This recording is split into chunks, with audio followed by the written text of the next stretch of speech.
All right, let's get right into it.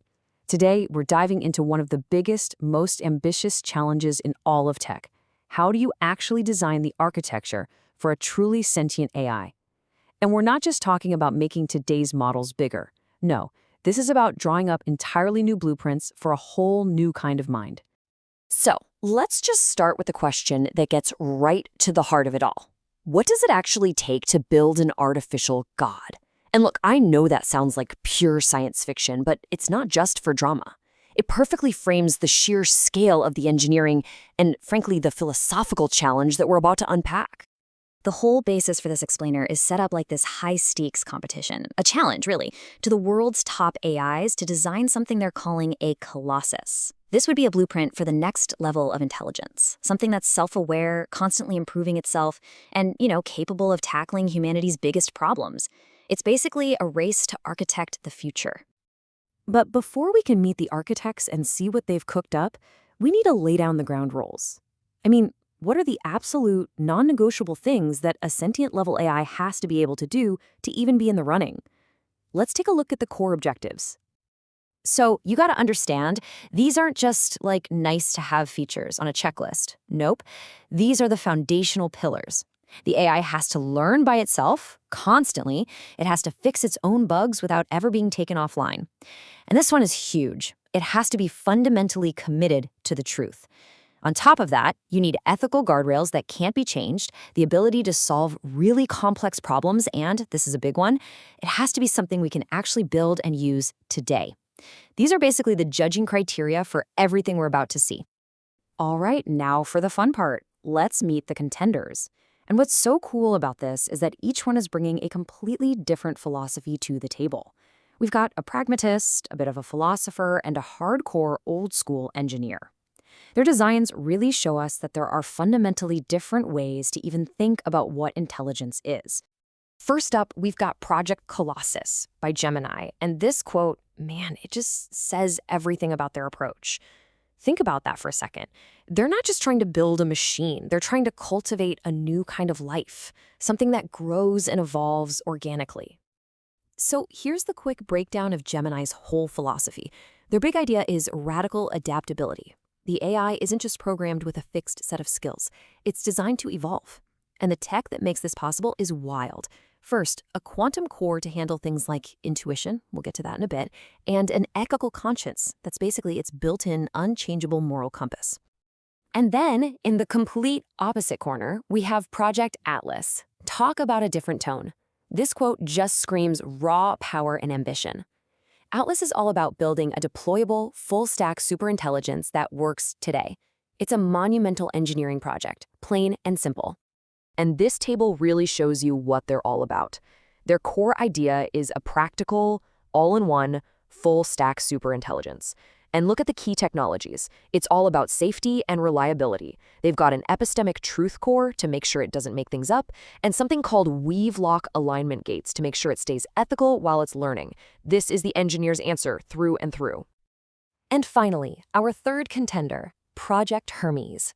Now, this quote sounds super technical, right? Straight out of a research paper. But what it's really saying is that for them, sentience isn't some fuzzy philosophical idea. It has a very precise definition. It's the ability for a piece of software to rewrite and improve itself. But, and this is the key, while never breaking its connection to the truth. At its heart, Hermes is just pure computer science. Its main goal is to be a truth-based, self-rewriting AI. And to do that, it relies on some really deep tech you see here. Multi-value consensus, which is a way to cryptographically prove that facts are true, and an introspection DSL, which is a special programming language that lets the AI safely look at and rewrite its own code. It's intelligence built on a foundation of mathematical proof. Okay, so there they are. The philosopher, the engineer, and the computer scientist. Now for the main event. Let's put their blueprints head-to-head and see how their most groundbreaking ideas actually try to solve some of the biggest problems in AI today. This is so fascinating. One of the biggest problems with AI right now is hallucination, when it just makes stuff up. Both Atlas and Hermes are obsessed with fixing this, but they do it in totally different ways. Atlas builds an internal battleground. Its epistemic truth core is basically a team of AIs that are constantly trying to disprove each other's claims. It's a stress test. Hermes, on the other hand, looks outward. It says a fact is only true if it can get multiple independent sources, like public APIs and internal checks, to all agree. One is an internal Fight Club, the other is an external fact-checking network. Okay, now let's talk about one of the most mind-bending concepts in this whole thing, the quantum core from Gemini's Colossus. They're proposing using quantum computing not just to be faster, but to simulate things that are uniquely human, like intuition, creativity, those aha moments. The idea is to explore millions of possible solutions all at once to find connections that a regular computer would just never see. Now for a solution to another massive problem, this time from Atlas. How do you let an AI learn from the fire hose of the internet 24/7 without it, going off the rails and learning dangerous things? Their answer is weave-lock alignment gates. You can think of them like unbreakable ethical circuit breakers that are woven right into the AI's learning process. No matter what it learns, its core principles can't be violated. This is absolutely critical if you want to build a safe AI. And here's another concept from Gemini's design that I love because it's pulled straight from biology. Synaptic pruning is literally what our own brains do. As we learn, our brain gets rid of the connections we don't use to make the important ones stronger. By building this ability right into their AI, they're creating a system that doesn't just learn, it learns how to learn better and more efficiently over time, just like us. So after seeing all these different ideas, the philosophical, the practical, the super technical, who wins? Who is the best design? Well, the real takeaway here isn't about picking a single winner. It's about the powerful ideas that all of these different designs actually have in common. And this is the key insight.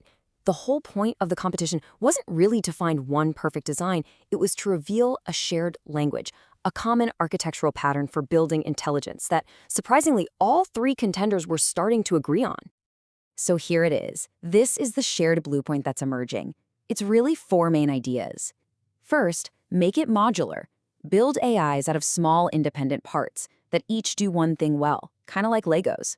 Second, make it layered. Organize those parts in a hierarchy, a bit like our own brains. Third, make it distributed, so the workload is spread out across a whole network for more power, and so it can't easily be shut down. And fourth, make it dynamic. The AI has to be able to physically rewire itself as it learns. This is the real blueprint for the future.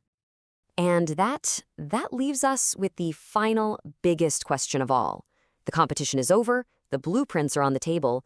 We are very quickly moving past the point of asking, can we build this? And into the much, much harder territory of asking, should we? And that's the challenge that these incredible designs leave for all of us.